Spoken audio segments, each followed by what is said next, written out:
Okay, so we're gonna put that back up and head on over to here.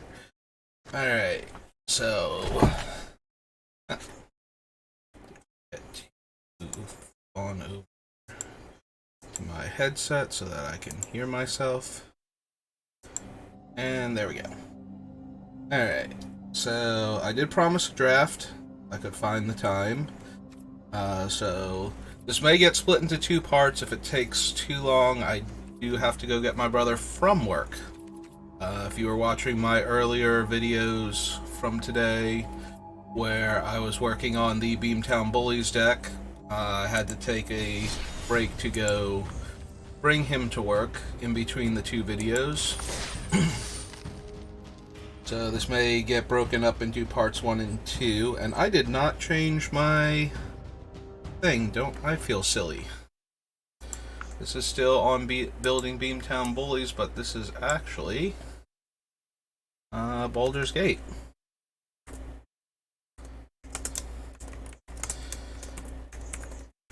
Alchemy draft. I believe this is number 6 now. And we forgot to capitalize the B in Baldur's Gate. Yeah. Alright. Yeah, let's try that one more time.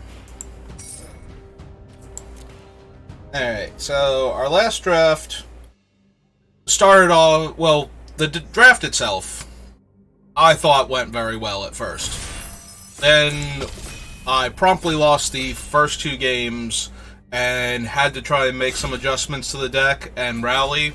So that draft is up on YouTube now. But we are going to try again.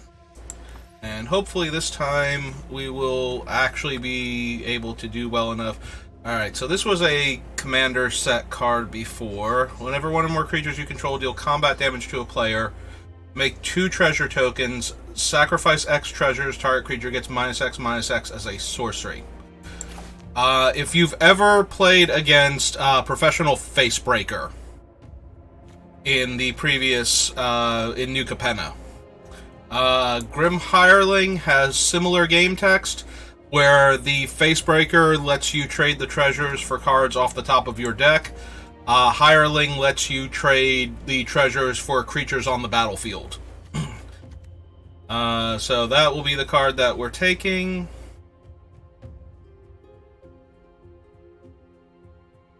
Double team until end of turn, activates as sorcery. That one is also really strong. We will be taking the Grim Hireling, but actually Liera of the Flaming Fist is also quite potent. Alright, since we have started with a black card, the only other black card in this pack is Horde Robber. It does make treasure if it connects, and that would mean we would be making 3 treasures at a time, but Horde Robber was always very difficult to get through for damage in not Baldur's Gate, in the Forgotten Realms set, and I don't think it's gotten any easier. You may have noticed one of my previous drafts, I went all in on the Incessant Provocation and Ghoul. Oh, we did this glitch again. Alright, we're not going to touch anything. This is the card I was going to pick, and it has turned invisible. We're going to wait and see if I actually get that card into my pool. Worst case scenario, we have to file for reimbursement again, as one of my cards goes missing. Okay, we did actually get the provocation. Biggest problem with the last one was that I clicked off of it and then could not get the card that I was planning to take. So we managed to dodge that bullet, and hopefully that glitch does not happen again. Staying on topic, we got Kalain, who makes treasures and lets us use treasures for value to boost the creatures that we cast. There's an Unexpected Windfall, which I would also love to get. And at this point, even improvised weaponry would be pleasant. Cards out of our current color pair. The Toll Keeper is okay, slowing down your opponent in the early game while providing an aggro body. Clever Conjurer I like for its ability to accelerate your mana, but we are taking Kalane. Kalane a bard? Okay. I did not realize that about Kalane. Alright. So... we have a couple okay blue cards. Hooked Horror I keep going up and down on. I'm currently back up on it after that last draft where we moved it into the deck because we were struggling, and it actually worked out exactly how we wanted it. And if we are going to do the grab and stab with Incessant Provocation, Hooked Horror is a creature, if we don't have a way to steal our opponents, that we can sacrifice in order to get some amount of value out of. This thing is excruciatingly aggro and goes very well in one of my standard decks that I use to get my dailies done when I want to just win the game as quickly as possible. And because of that, and because it is an efficient 2-drop, I am inclined to take it here. I don't know how many goblins are actually in this set, though. Aside from Gut, like, I don't think we have any of the smaller goblins in this set. So, I don't know that Battlecry Goblin is actually... ooh, excuse me. Is actually going to be that good. But we are going to take it because it is aggressively costed. Alright. This is our first Sepulchre Ghoul. And... is it going to turn invisible? No, it made it over there. Okay, we're good. Second Kalane or Faraday's Fireball? Well, we definitely have cards that make use of treasure, so second Kalane right now. Second Sepulchre Ghoul. Alright, we have a very aggro start. I like where we're at. I hope the deck actually gets there now. We'll grab the Sellsword. Sellsword is okay with treasures, but not amazing. And no black or red cards. Although, I think this pack had only the one black card in it. And that's why we took our first red card in that one. I do not care for any of these with what we already have. I will take Inspired Bard.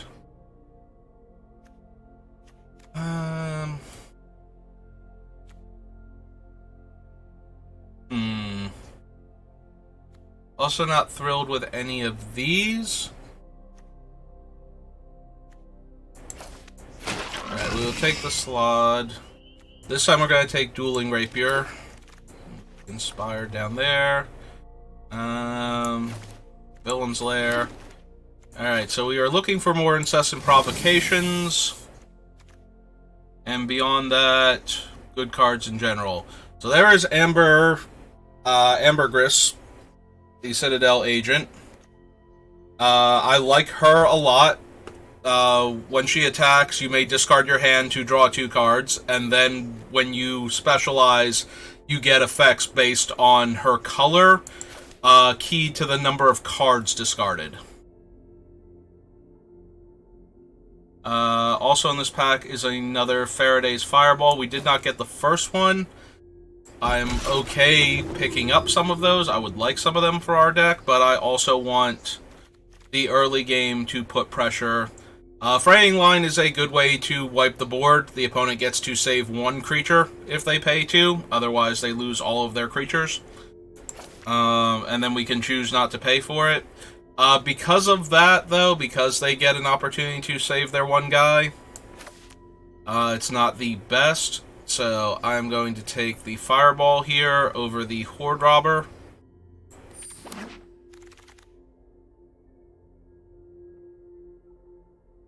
Mind Spike is good. Unexpected Windfall is very strong for this deck, as is the Shamblegast, as it can make a treasure early, or we can sacrifice it to Sepulchre Ghoul to give -1/-1. I think it has enough versatility, and we want the cheap Treasure Maker too. that we will take it here. If it were not in the pack, we would have taken the other card. Definitely, though. Out of the options that we had, most of our guys are not dragons, so we're not playing around that. Target non-token creature you control gets +2/+0 and gains double team until end of turn. That'd be great with something like Grim Hireling to get another copy of it. Amber's legendary. Gray's Slot is only good if we're on the Death Touch Menace version of it. Got another Incessant Provocation. A lot of good green in this pack. I guess we didn't see enough green. Oh, that's the Destroy Artifacts one. For a second there, I thought that was the Damage Doesn't Wear Off one. And I was very excited to take that card. Alright, we're going to take the Aggressive Double Team card now.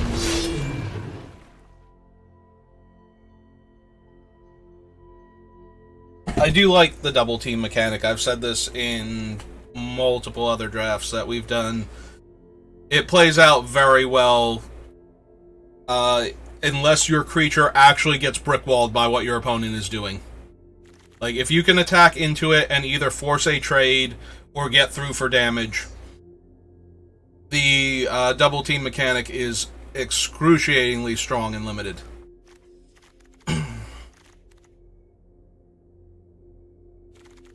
Also, most notably, it's on red-white cards for the most part.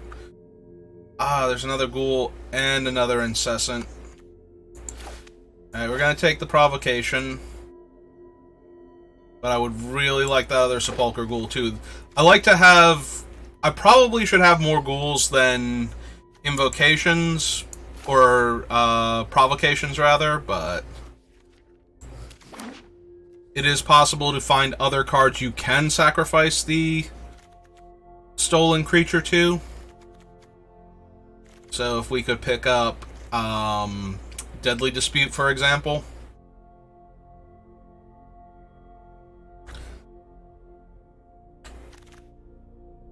Alright. Gonna take an Armor of Shadows. This was one of those cards I was not impressed with even when the set was announced, like the actual paper Baldur's Gate. Armor of Shadows didn't impress me much. The way it plays, though, in Heads Up in the Alchemy set has actually been much more positive than I thought it would be. So, as a one-mana trick to blank the removal spell, because a lot of the removal spells in this set get kind of expensive. I'm not running 2 Cloaks of the Bat. I will take the rare for my collection. I'm not even sure if I would run the first Cloak of the Bat. Okay, we picked up a Windfall, so that's good.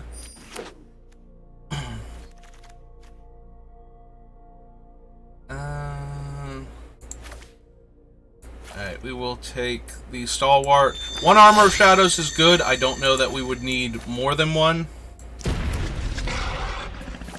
And we do have a lot of treasure. If we get things that we want to blink, the Stalwart goes up in value. We have another Shamblegast here. I am very tempted to take Thieves' Tools for the Grim Hireling, both because it makes a treasure and it makes our creatures difficult to block. I'm also considering the Sewer Plague, though, because we have 1 Faraday's Fireball, and then we have to steal their stuff to kill it.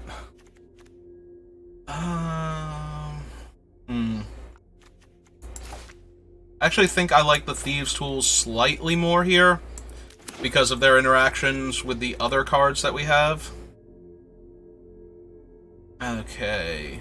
We have a 2-mana 2/3 that can specialize to gain card advantage by exiling the cards and then conjuring copies. Excuse me. Hobgoblin is very aggressive and is a goblin, so it would get pumped by our other 2-drop Battlecry Goblin. And I think those are the 2 most impressive. There's also the Gate, and the Gates are just very good.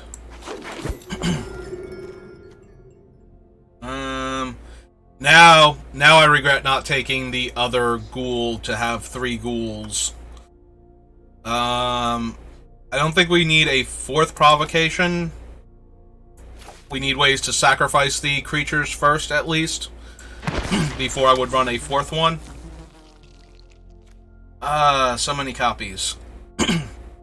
Alright, so we have the opportunity to pick up a 2-3, another Windfall. I think we have enough treasure payoffs that I want the card draw and the extra treasures.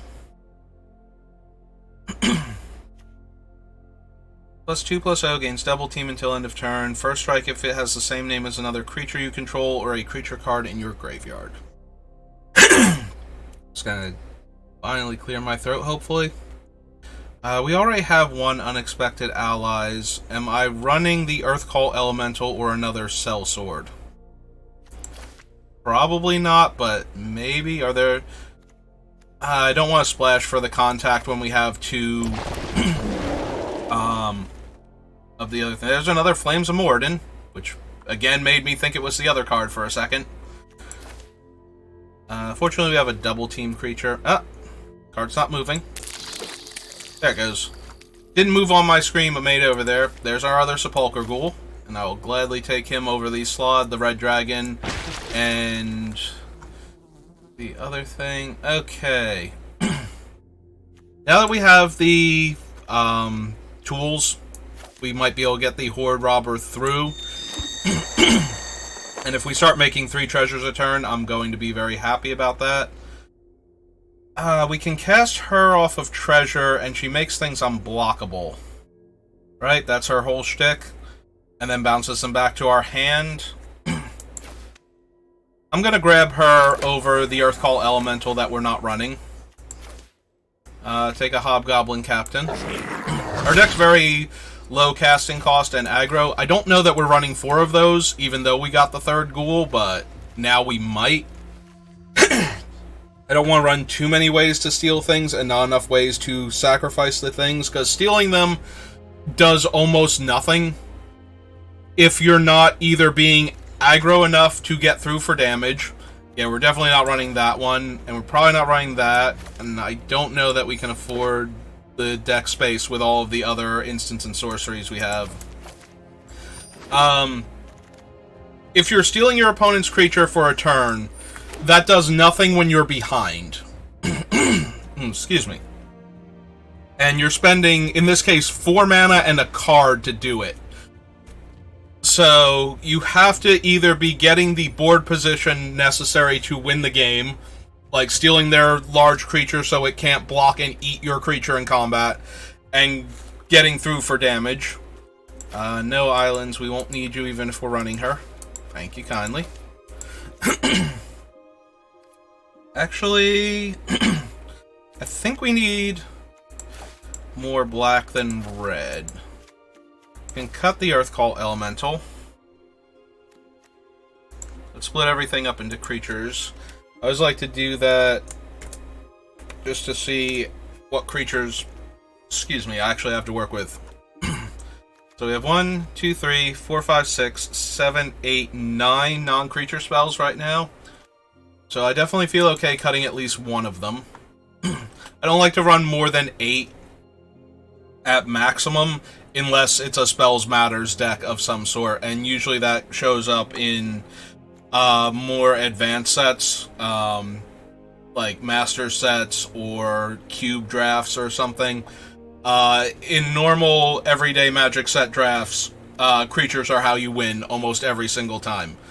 Original Kamigawa block notwithstanding. So, you only have 2 goblins in the entire deck. It does make more goblins, and it is itself, like, you can play this on turn 4, spend the other 2 mana and give it haste, assuming you have access to 2 red. So it can attack as a 3-power creature immediately, and possibly put another goblin into play. So it's still a very aggressive creature. Like, it can easily attack for 4 on turn 4 with a friend. Past that... Alright, so 4 cards. Living creature you control gets +2/+0 and double team. Alright, what comes into play abilities can we use her with? We can reset Viconia if we want to. We can get a fresh treasure from Kalain. Perpetually loses double team, so resetting it does not help. We actually don't have a lot of creatures that work with this. I thought we had one or two more than we do. Alright. Unblockable creatures are nice, but that's not helping, and it's a little hard on the mana base. Like, we have to use treasure to cast her the way we're set up. So, that's a relatively easy cut.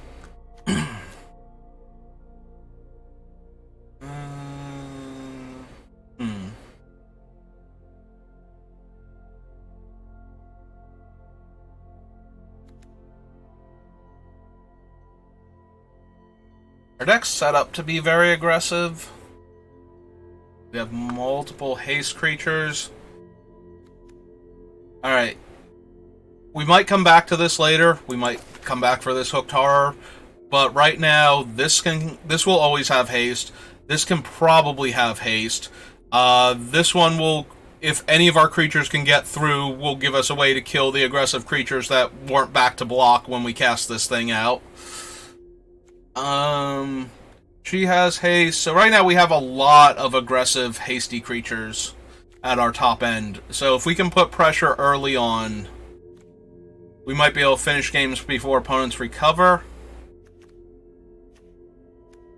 I still want the Windfalls. They both work with Kalain to let us cast our smaller creatures as larger creatures, and let us discard excess lands. We have one 5-drop. Do we want to go down a land? We have multiple treasure producers, including some Shambleghasts. And 2 different Kalains. I think we're safe to go to 16. It's very rare that I will go to 16, but with only one... Actually, we have 2 5-drops, but still, we have 2 treasure makers on 4, 2 of them on 2, 2 of them on 1, another one on 2 down here. If this gets through, it makes treasure, which I don't want to rely on too hard. In fact, that one still might be the cut. There are a lot of, like, 2 3s and 2 2s running. Yeah, I think that one, even with the Thieves' Tools, is kind of mediocre. That one always underperformed in Forgotten Realms. I keep wanting to say in original this set, but in Forgotten Realms, the Horde Robber always seemed to get stonewalled by early creatures. Or the opponent had a very slow draw, in which case lots of things could have beaten them. Alright. We have the black mana to cast our sack outlets. We're 3 out of 4 mana for Provocation, and we have a very aggressive start with our 2 goblins. I am content to keep this and see where we go. I might actually lead with Viconia now instead, because she has higher toughness.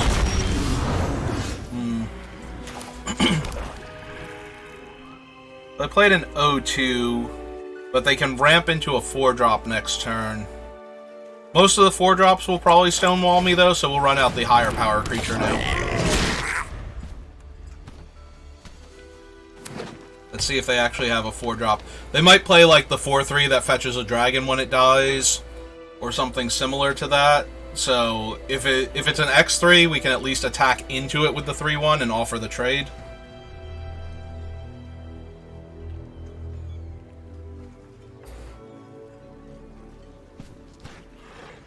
Would not mind drawing another swamp or one of our sepulcher ghouls with what we have, though.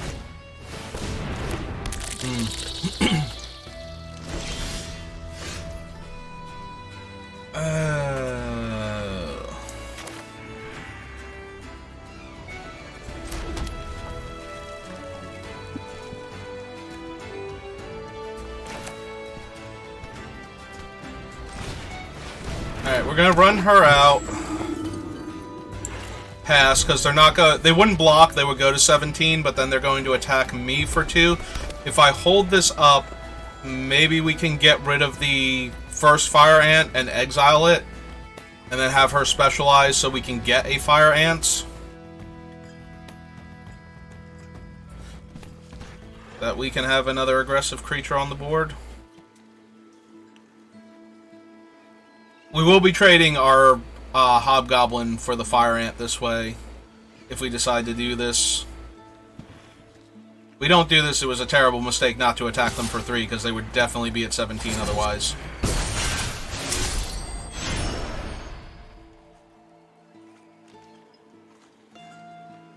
Yeah, I'm going to stick with the original plan. We will double block the fire ant and try to kill it here and then exile it. They put Viconia first, so they have a removal spell or a pump spell.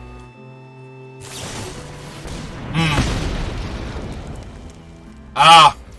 And now they're trading for both. Disappointing. Alright.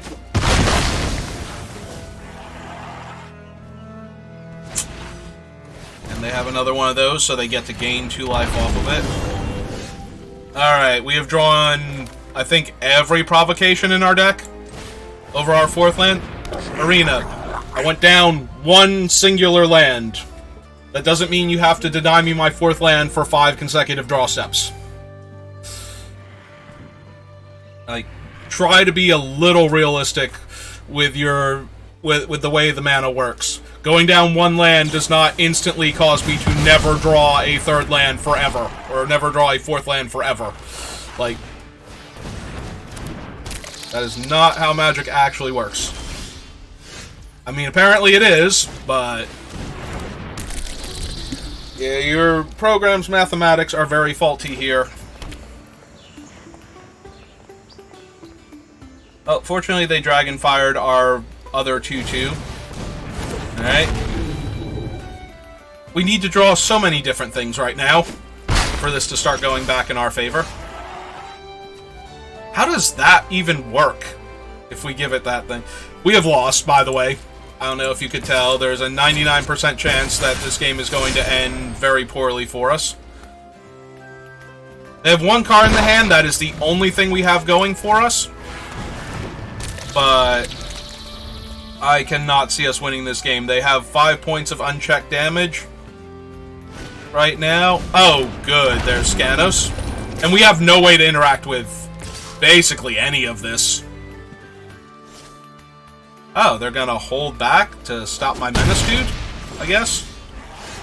Alright, at least now we could theoretically top deck the other thing.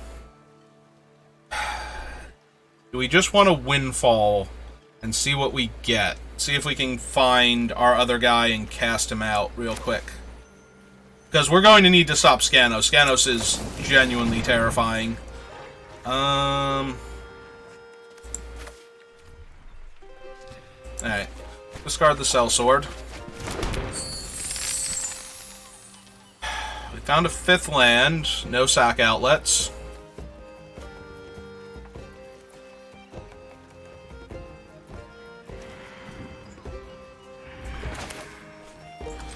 Alright, let's get Kalain. Yeah, let's get Kalain out. Mostly to have another body, not because I'm planning on using them for their ability here. There's a very real chance that we are blocking something here.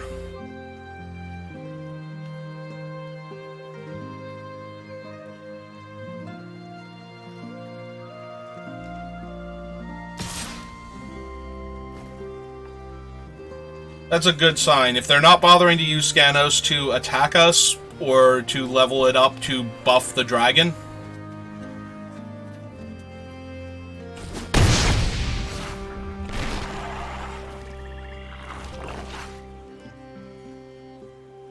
Yeah, they will be able to kill us very soon, though, with Skanos, if we don't draw a way to get him off the table. So, we really need that ghoul.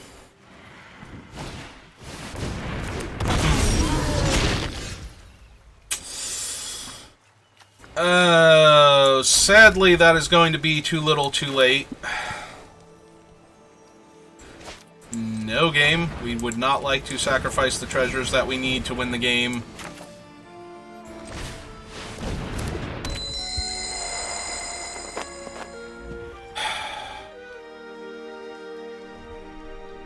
Yeah, I think we're just going to lose now. We can't get through their creatures, and we would lose both of our ants to try. They would put a 4/4 and a 0/2 on both ants and trade their 2 0/2s for my 2 2/2s, and I would never get the treasures from it. Yeah,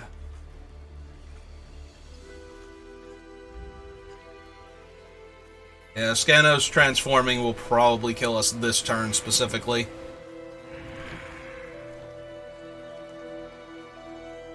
I'm pretty sure the red one is... I think the white version of him is First Strike, and the red one is Trample. Green one is Vigilance. Alright, so now they're going to send the entire team, buff their flyer to a 9-power creature that we can't block. Alright.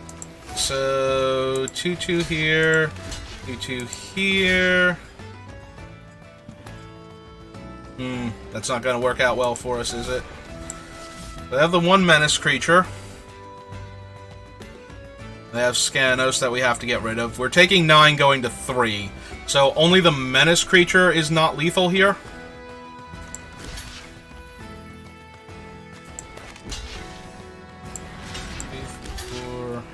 Yeah, I don't like any of this.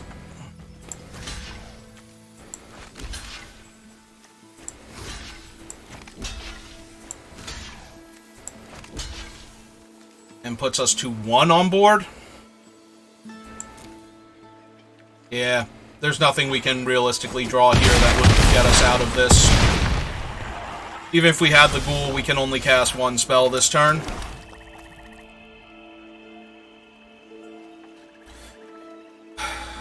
Yep, nope, we lost. Wow, it took us forever just to find our 4th land, and then we never saw any of the ghouls. That was very disappointing. We saw every single copy of the... As I said, that spell is absolutely terrible when you're behind and have no way to sacrifice a creature. That is the most massive drawback about this deck archetype. If you have too many ways to grab them and not enough ways to kill them off, then the deck actually performs very poorly. And unfortunately, on top of that, we had mana issues, so we were not able to develop out the cards that we had in time to actually, force the opponent to do anything other than constantly attack us until we were dead. This is going to be another deck where I thought it was good, and it's actually bad, and we're going to have to go back and rebuild it. We might have to.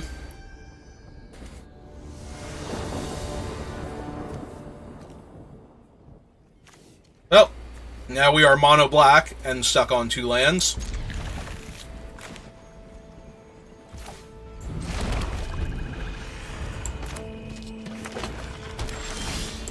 Really, Arena?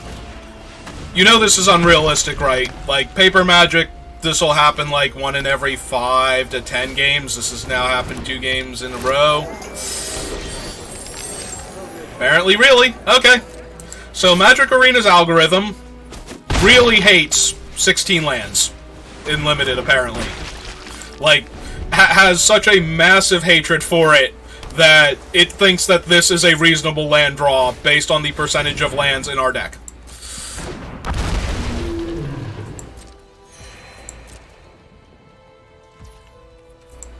Maybe we draw a 3rd land? It's not a swamp, but you know what? At this point, sure, why not? I don't mind trading one of these things for the Pseudo-Dragon. If they are green, they probably have a lot of large creatures that I don't want to suddenly gain flying. Do they have a trick as well? It's saying they have a trick. There's something that they can do for 1 mana. Okay. Nope. Trade happens. Mountain would have been so much better there. Having the Hobgoblin down and being able to cast Grim Hireling the following turn.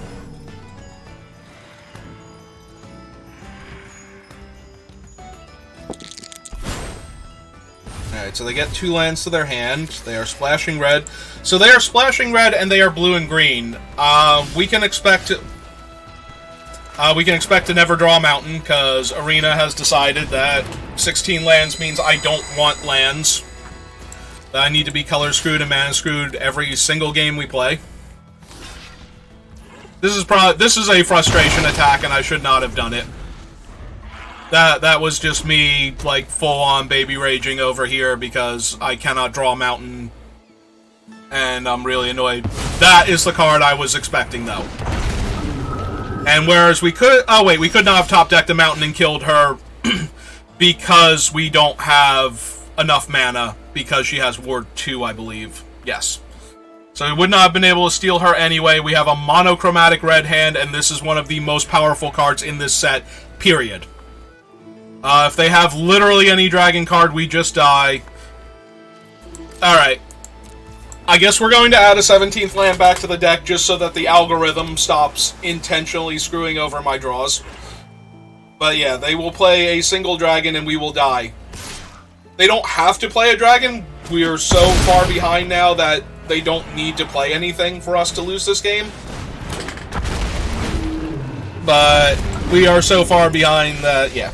The Mountain's not going to save us anymore, and like I said, the impulsive attack out of frustration definitely didn't do us any favors. Like, there were draws we might have been able to make to get out of that, but I was so frustrated with the fact that we managed to not draw a land again. So, what spell are we pulling out, just so that the algorithm will stop thinking we don't like lands and we never want to see them? That is so unbelievably frustrating and very unrealistic. I mean, it can happen in paper, but it always feels like it happens way more often. You get those bell end curve draws where you get all of the lands or none of the lands extensively. Like, I've had plenty of games in paper where I missed my 3rd land drop keeping a 2-lander. Missing the 3rd land drop for 2 more consecutive turns, or getting the same color for the rest of the game. Does happen, always frustrating.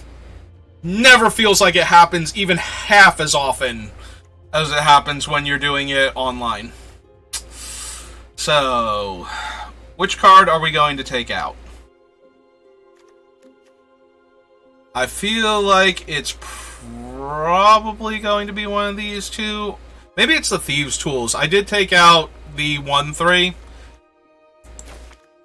I don't really want to take out creatures. Our deck is fairly aggressive. That just felt so miserable, though. I'm sorry. I'm sorry, I'm salty that Magic Arena is a terrible program and its algorithm cannot figure out lands if you don't run exactly 17 in Limited. It feels like it can't. It genuinely feels like it can't sometimes. You run 16 land and you don't see your 3rd land for forever. You run 18 land and you draw 9 lands in your first 14 cards. Like, it feels like its algorithm cannot handle anything other than 17 lands sometimes. Even though, if this were paper, there is no question in my mind it was 100% correct to go down to 16 land. You know, Arena, you're not exactly disproving my baseless theory on how your thing works, other than the fact that it just always feels like it works that way. They got a pause there for 1 white mana. There is a card. It takes away abilities of creatures and then deals damage to them equal to the number of creatures you control. I don't think we want to Unexpected Allies the 1/1. So I guess we're just going to attack and pass. And see if we draw our 4th land. Maybe we still won't draw our 4th land. We did draw both of our colors and 3 land in our opening hand, though. Which is way better than any of the other sample hands from the other 2 games. Alright. We'll play out the giant fire ants. We'll leave back Shambleghast to trade with their 3-2, hopefully.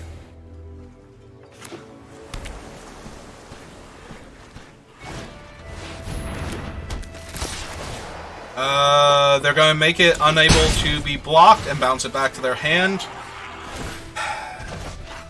That did give them an extra card to work with, but that also leaves their board state unprotected. So we're going to run out the Grim Hireling, and then we are going to attack. We'll also offer the trade with the Shambleghast at this point. Because if they don't... I think we still only get one treasure. It's whenever one or more creatures. Okay. So that'll give us 2 treasures to work with for the Sellsword now. Or Hireling, sorry. Sellsword. I mean, yes, we have treasures for Sellsword, but that's not where I want my mana to be at. I want it to be probably for this Grim Hireling to kill their creature. They could still have... I felt like they had the Scorn, the white card. Alright, they played a second creature, so yeah, if they play the Scorn to kill the Hireling...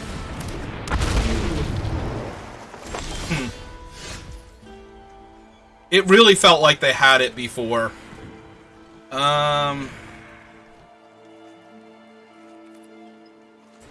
so any block on the Fire Ants lets me trade with one of their creatures. We're going to kill the Unicorn because it pumps the team. Now they're going to play the Scorn? I swear they have that card. I think that's what it's called. It's the one where the guy's being pelted by tomatoes, like, up on the stage.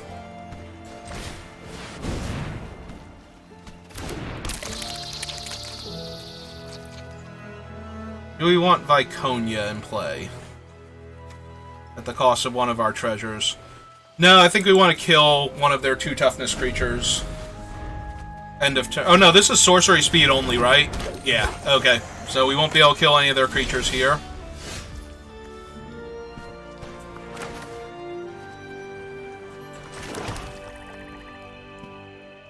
Alright.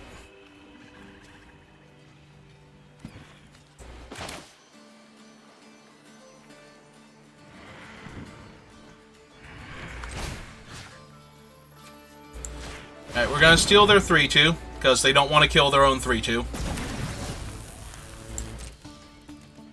Attack with both, because they can only block by putting the 3-2 on the Fire Ant now. So we get to kill the 3-2 and take it out of contention.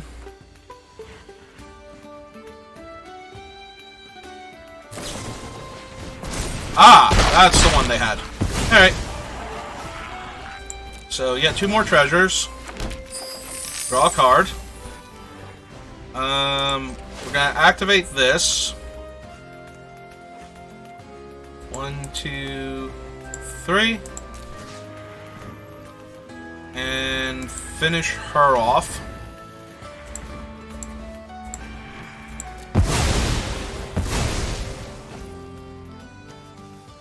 And pass turn. Now their 3-2 has to attack, so we can block with the Shambleghast and kill it.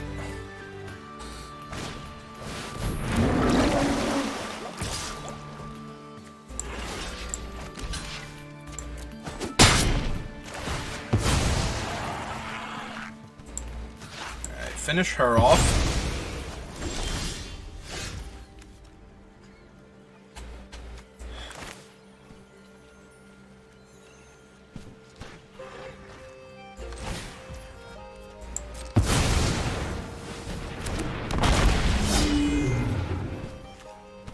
Has first strike and haste.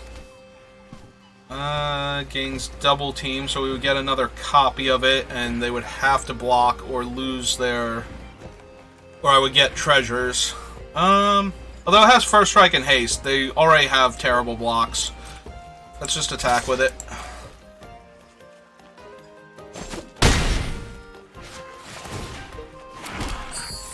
Alright, we have 2 fresh treasures.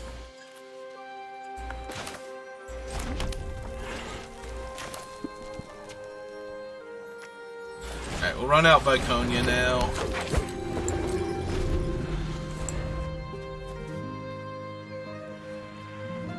+3.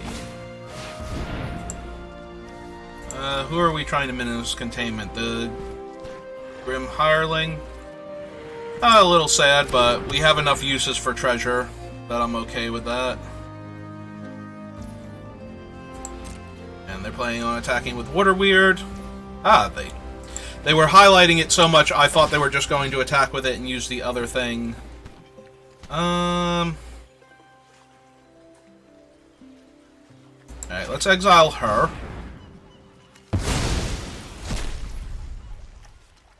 Go to my turn. Alright.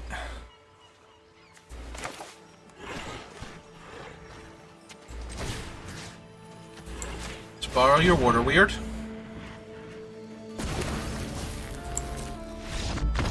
Alright. Yeah, I thought they might be planning to just block with the dragon and loot there and take the damage and try and get to a non-land card on top of their deck. Like, that's why they were highlighting the Water Weird. But I guess they decided they were too far up against it. The last time we had to adjust the deck, I felt like I had built the deck poorly based on the games that we were playing and wanted to give myself a better chance of winning. This time, I feel like I had to rebuild the deck because Arena was doing Arena things to me, and I needed to play along with its dumb games in order to get it to do what I wanted it to do. And that's way more frustrating and annoying. This hand is terrible. Even if we got a black mana, we don't do anything until turn 4. Opponent has kept. We will keep this. And the Fireball is the least effective card and by far the most expensive in our hand. Alright. Third land is a welcome sight. One more mountain would be preferable, and then we can stop drawing lands for a little bit and just draw spells.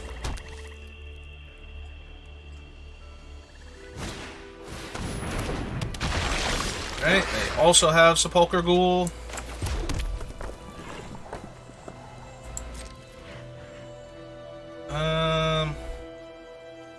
Will I trade my Shambleghast for their Ghoul? No. I mean, I might wind up doing it technically later on by sacrificing the Shambleghast to my Sepulchre Ghoul to buff mine up, but I would rather get the treasure from the Ghoul here with what we have to work with.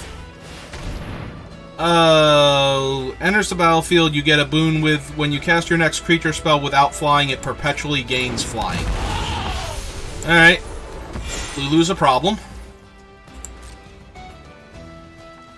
Yeah, I didn't think they would attack here. Alright. Alright. Second Ghoul gives me options here. I really want another mountain. And I'm not thrilled about having to discard the Warriors of Tiamat in order to Unexpected Windfall, but that might be where we're at right now. That is mildly frustrating.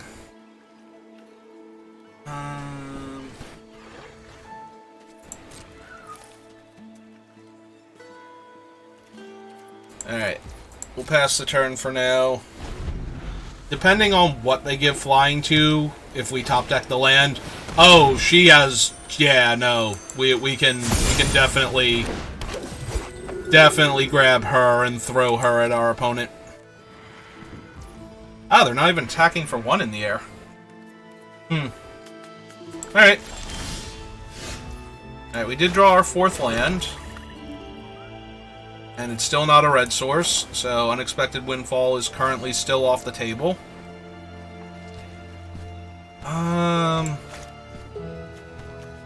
She's a decent enough flying threat.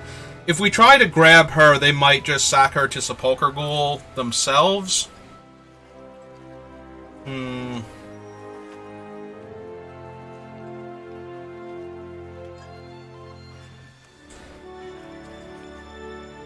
I do want to get her off of the table, though, so... They should just sacrifice her to the Ghoul, to their own Ghoul, and not let me attack with her. Yep. That was to be expected.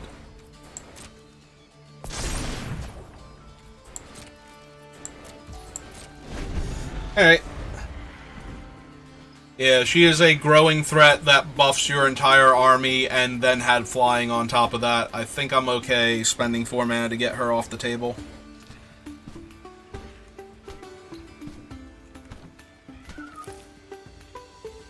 Really hoping for a mount next turn. This permanent specializes into its black form. Whenever you attack with one or more creatures with flying, each opponent loses that much life and you gain that much life.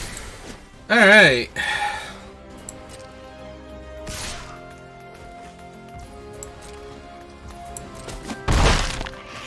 Is it other creatures with flying? Other creatures with flying, okay, because we didn't actually lose anything there.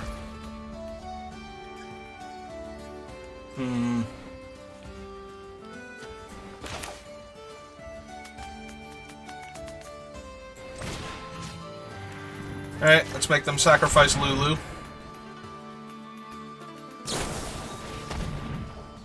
That does not do what you wanted it to do.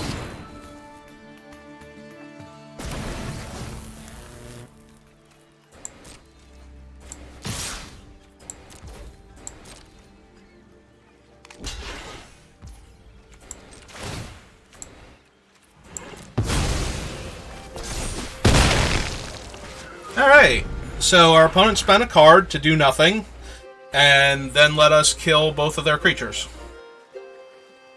I feel accomplished now. The monk is probably about to eat our Sepulchre Ghoul, but that's okay.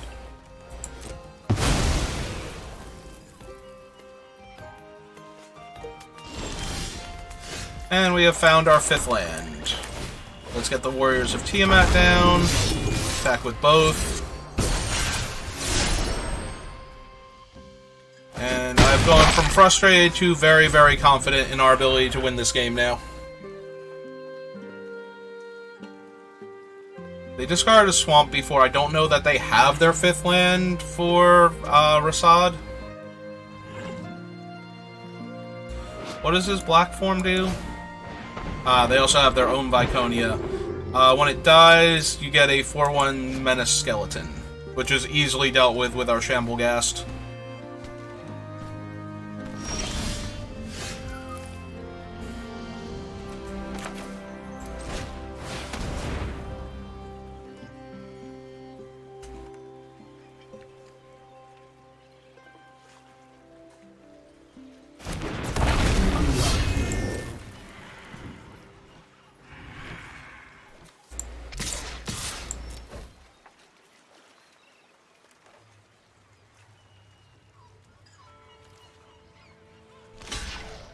Right? They have a way to save her. Nope, they're just gonna eat our cards before she dies. It's fine. We will hold the swamp. We don't need any more black mana, but as soon as we get a single red... this gets them a land, right? Yeah. What's the other thing? Is that the only thing? Controls more lands than you. I thought this had another thing for some reason, but yeah. Alright, so they got their 5th land.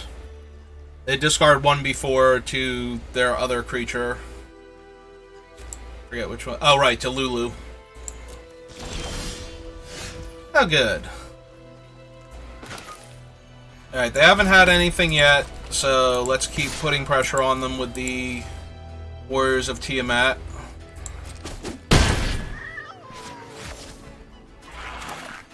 We're just going to cast this now, see what options this delivers to us. Well, I definitely want to cast one of the Sepulchre Ghouls now, because we might double spell next turn with the Sepulchre Ghoul and Amber, and discard our non-existent hand to Amber.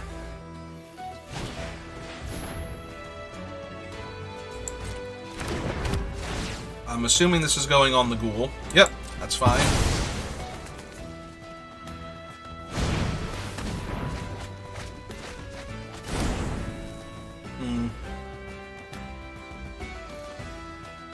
Well, unless the other spell in their hand is particularly good, we should be able to force them to chump block here.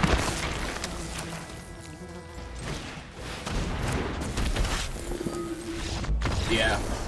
And they know it too, so they'll lose their Rasad, and then we will be able to get our other ghoul back.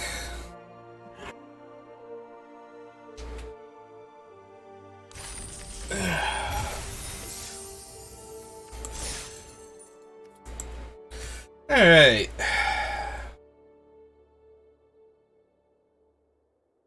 I mean, to be fair, our opponent did misplay their one card, so we might have had a bit more trouble if they were holding up that trick to, like, block with Rasad on the 4-2 and save him. We might have had a little bit more trouble there. But... Alright, I have 2 2-drops, and one of them makes a treasure, so we don't need a whole lot more. And in fact, we are basically there now.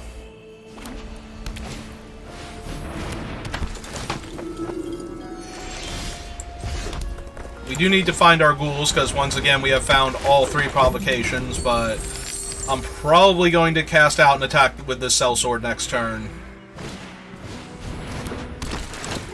And they're probably just going to chump block with one of their 1-3s, but... Oh good, we have found our 4th land, so... Even after this, yep.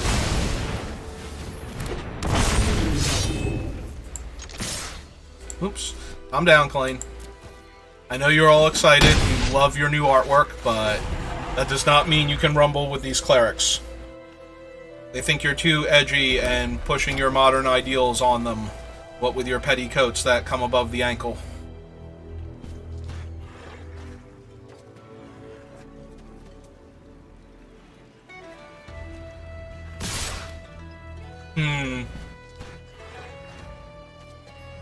I'm very okay trading Kalain here for their combat trick, if it's like +1/+1 to their team and I take 2 damage anyway. Yeah, I didn't think so. Alright. Ooh.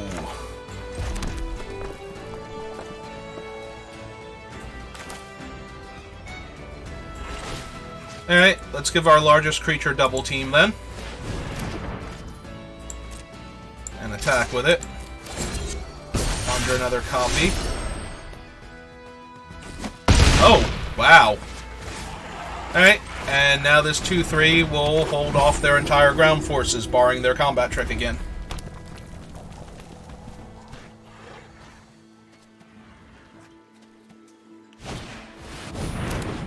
Oh, this is the one damage doesn't wear off on my creatures?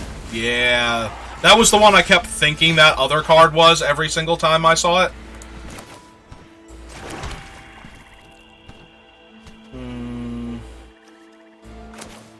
Alright, so the new copy does not have haste, so that's a bit disappointing.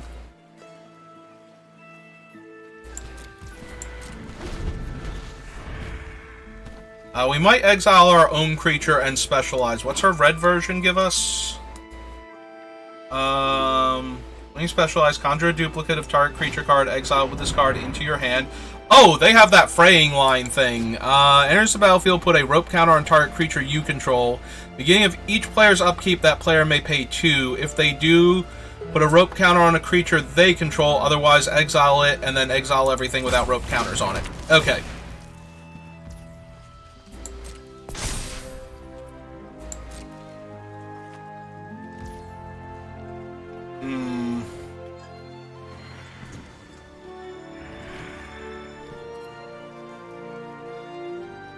Alright, let's just go to my turn then.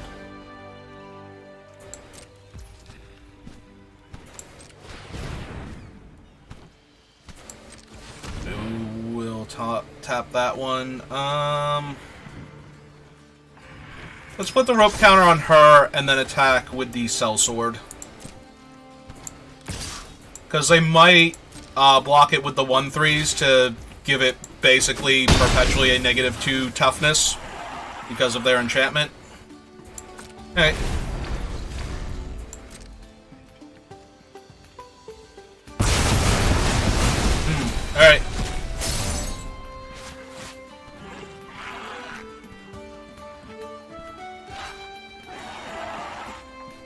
Oh, we can actually conjure their thing now if they don't kill Viconia here.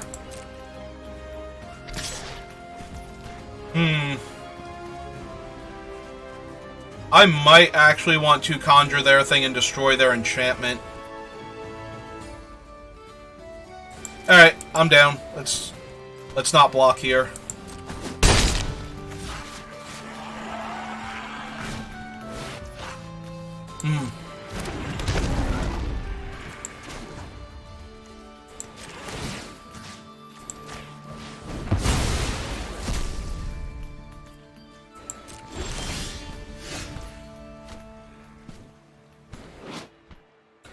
So, her red form is a 3/4. Okay. So yeah, let's get rid of one of these. It's 2 mana specialize, right?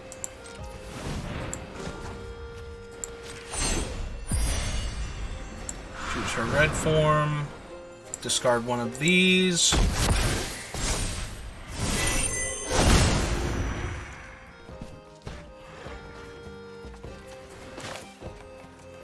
Play out Kalain. Get our treasure.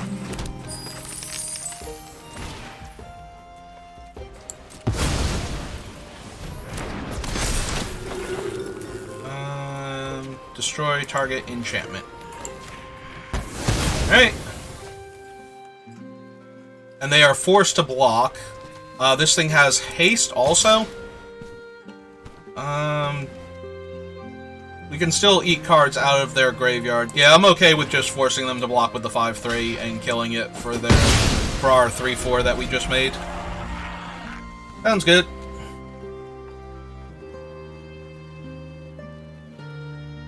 Alright. If we don't draw the ghoul next turn, I'm probably going to discard what we draw to Unexpected Windfall. Ooh, an ambergris.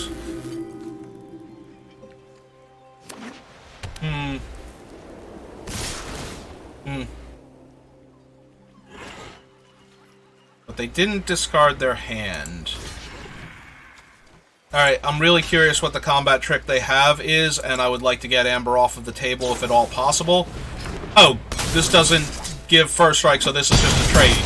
That's 1,000,000% fine. And we did draw the Sepulchre Ghoul, so I'm just going to cast that out. We will probably block with Kalain, since we have another one in the deck anyway.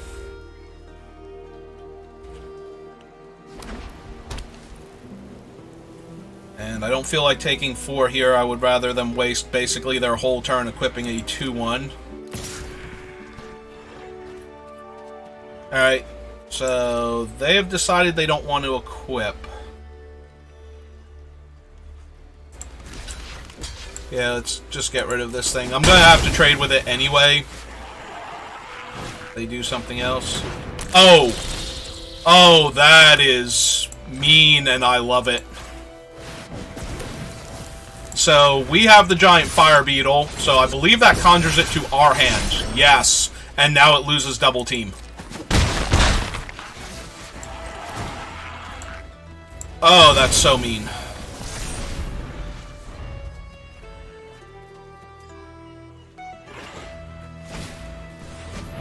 And now they will take our Sepulchre Ghoul. I was going to say, but they are down to 1 card in hand. So, I love our chances now. Alright. Play out a Ghoul. Play out our Fire Beetle.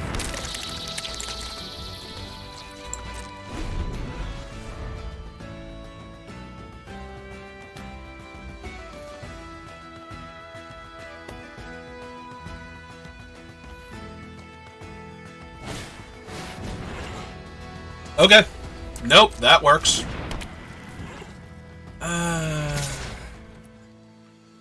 Alright, we're going to take the 4 here. They have no cards in their hand, so that way we can cast out our Tiefling now.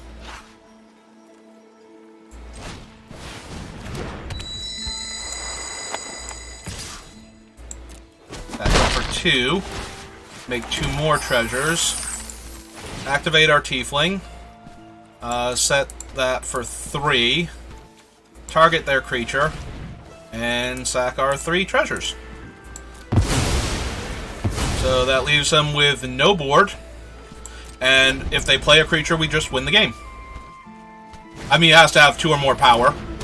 They played a 1 power creature. Of course they did. Oh, but they're going to fix that for us. Thank you, opponent. That was very kind of you.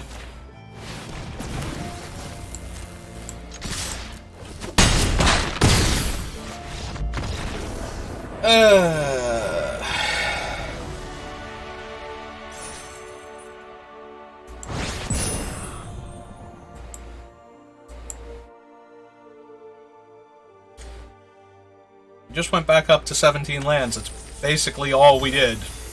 And the arena is like, okay, good. You have fixed the thing that I hate about you now. I'm going to allow you to actually win a game of Magic. Don't ever put only 16 lands in your deck ever again, or I will smite you with my magical arena powers.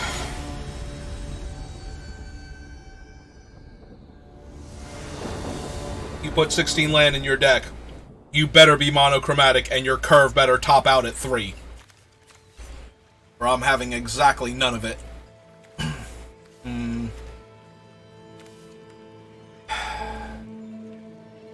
And the opponent goes first. They've kept their hand. I like Amber a lot. I don't know that she herself is going to be enough to carry us.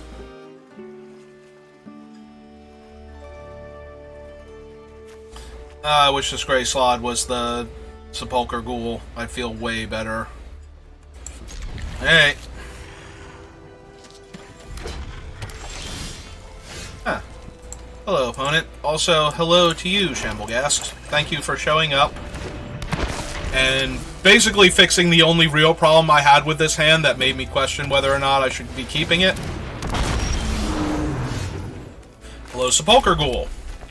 You are also most welcome at this table.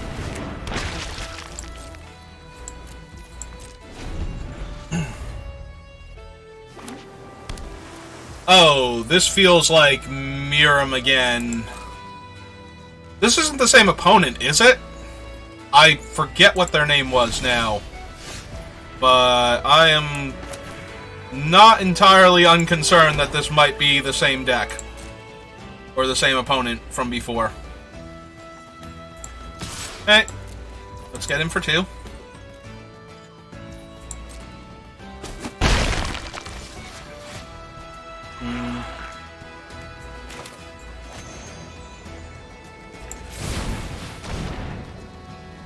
They could very easily have the deal 2 damage to all non-dragons here, in which case I am going to eat the Slod and the Shamblegast and make a treasure. Ah, they have the card draw one.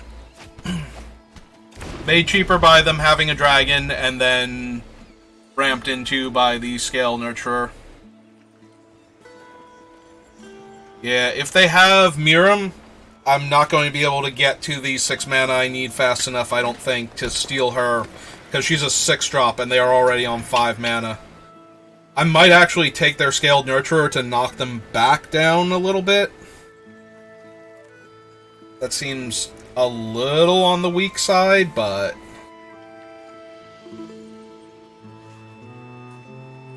I don't know how we would beat Miram if we're not super far ahead, though. Deals the 4 damage. Alright. Well, unfortunate, but it happens. So now their next creature will get +2 power, based on the damage that wasn't necessary to kill my creature there.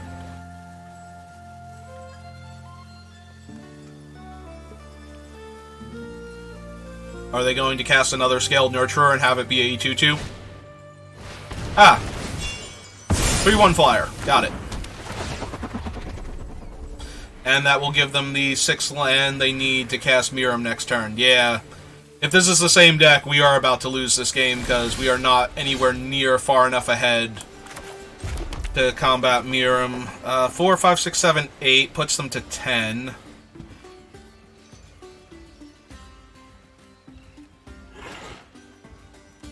Or we can Unexpected Windfall to try and steal Miram.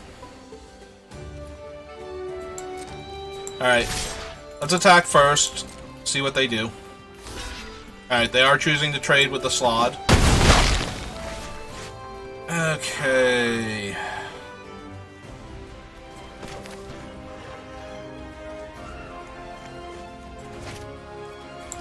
Now, let's see if they have Miram first.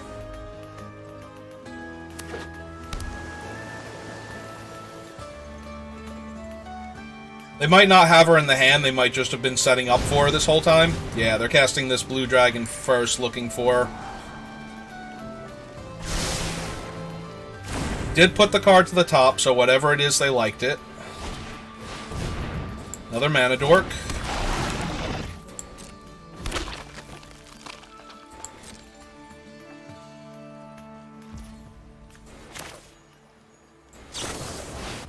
Alright, let's discard Provocation then.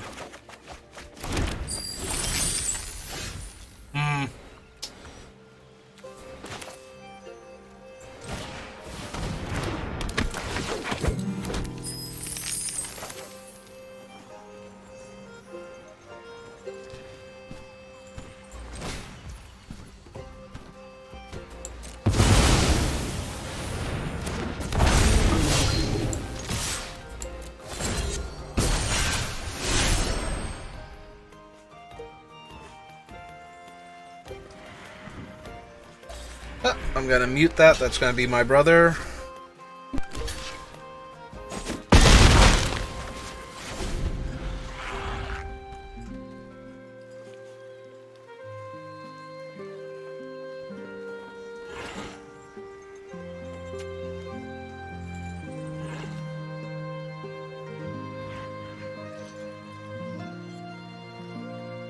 Alright, I'm back. So we might have to cut this particular... I swear this has got to be the same person. Deals damage equal to that spell's mana cost to a target. Okay.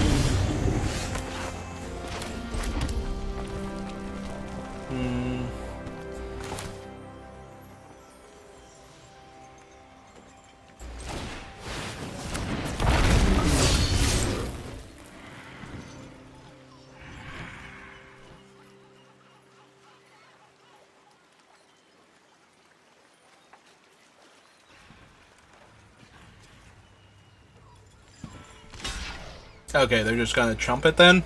That makes sense because they have the other dragon in their hand that they'll be able to use.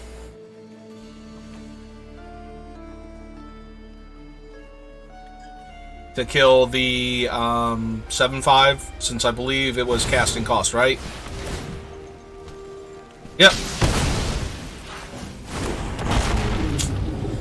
Yeah, we might be done either way. Depends on what we draw here. Ah, they have a 1/2 death touch on the ground.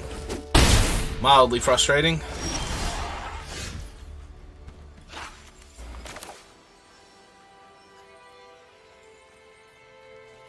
The most frustrating part is that we can't actually flip Amber this turn.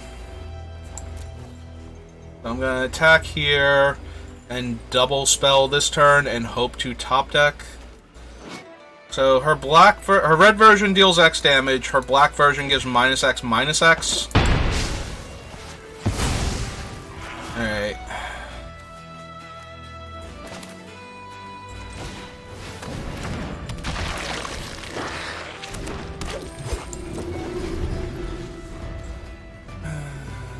So they don't have anything other than this Pilgrim's Eye. Favored enemy. As favored enemy enters the battlefield, note the most prevalent creature type in opponent's library. Favored enemy enters the battlefield. Target creature you control fights up to one target creature you don't control. Whenever a creature an opponent controls of the noted type dies, put a +1/+1 counter on a creature you control. Gotta be zombie. Yep.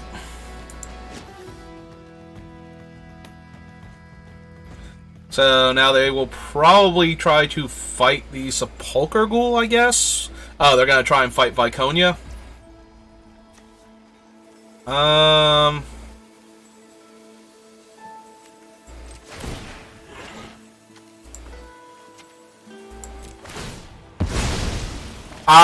This isn't going to work out the way I wanted it to. Yep, they are choosing to put the +1/+1 counter over there. We can't kill anything then. Alright. Yeah, that did not work out the way I thought it was going to.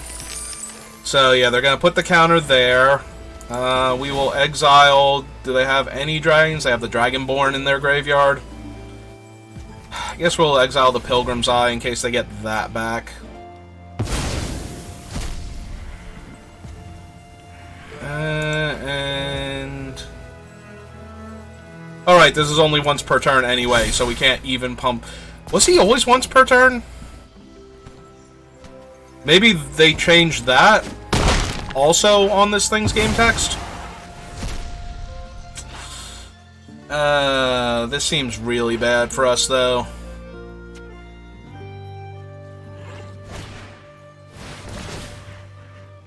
And now they're going to kill Sepulchre Ghoul just by casting that thing and put a counter there. Yep, we have lost this. 5. Are we actually dead?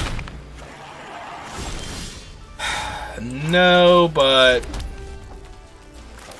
there's no realistic way we win this now. We're dead in the air next turn. That would only make her 5/3, which they can just easily block. Yeah, we're done. Well, that was disappointing. But more so for how this tournament started off. Those draws seem very, very unrealistic to happen back-to-back like that. Like, I would not be surprised if we played all 7 games and those 2 games cropped up, but it always feels like Arena is punishing you for making a decision that would normally be correct in paper, but its algorithm hates 16 land if your deck does not have an excruciatingly low mana cost. Alright, well, I have to get going. So, we're gonna end it here. Oh, cool. While I was gone, I forgot to switch it over to, whatchamacallit. Emo-only mode, and somebody else is trying desperately to sell me more views. Alright, so I'm going to stop streaming and go ban this bot, and I will catch you next time. Hopefully you enjoyed this. I've been Saber, and thanks for watching.